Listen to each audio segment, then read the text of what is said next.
Assalamualaikum warahmatullahi wabarakatuh. Perkenalkan, nama saya Saifullah dari Prodi Pendidikan Matematika dengan NIM 057878673. Kali ini saya akan membahas dasar-dasar ilmu filsafat berdasarkan matematika. Ya.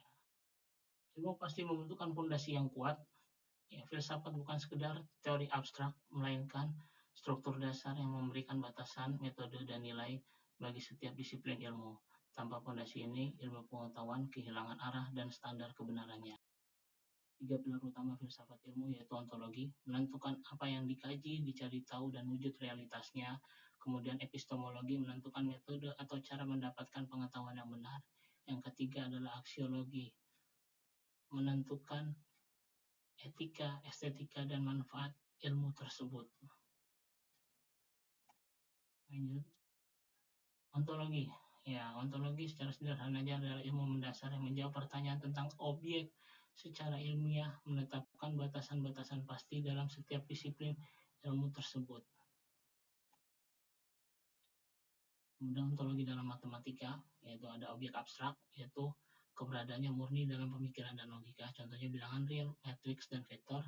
Yang kemudian ada objek material, yaitu bentuk fisik atau representasi secara nyata yang digunakan untuk mengoperasikan objek abstrak. Ya, jadi untuk mengoperasikan hal ini, yaitu contohnya adalah simbol tertentu ataupun juga operasi matematika dan juga teorema.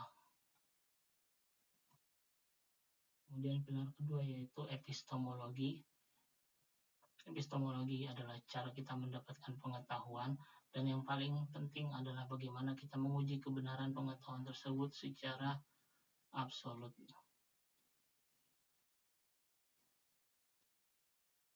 Adapun juga metode pada epistemologi, yaitu ada yang pertama deduktif, menarik kesimpulan spesifik dari premis universal. Kemudian induktif, membangun teori umum dari observasi spesifik. Yang ketiga adalah dialektika, perbandingan dan adu argumen untuk mencapai sintesis kebenaran. Yang keempat adalah metode ilmiah, yaitu siklus terstruktur, mulai dari observasi, kemudian hipotesis, verifikasi, dan yang terakhir konfirmasi. Serta yang terakhir yaitu intuisi, pencerahan mental atau pemahaman tiba-tiba tanpa proses analitik. Ya. Lanjut. Epistemologi dalam matematika, contohnya mencari kebenaran. Mengapa 3 ditambah 2 sama dengan 5? Karena menurut saya matematika murni sangat bergantung pada metode deduktif. Kebenarannya diuji tidak melalui opini, melainkan kepastian logika. Premis pertama, 2 bilangan positif yang digabungkan dengan operasi penjumlahan akan menghasilkan bilangan positif yang lebih besar. Kemudian premis keduanya, angka 3 dan 2 adalah entitas bilangan positif abstrak. Ya, kesimpulan mutlaknya adalah 3 ditambah 2 mutlak sama dengan 5. Pembuktian matematika bernilai pasti. Dan yang ketiga yaitu aksiologi. Ya, pengetahuan tidak cukup hanya dengan menjadi pintar secara teori, ia harus bermanfaat dan benar secara moral.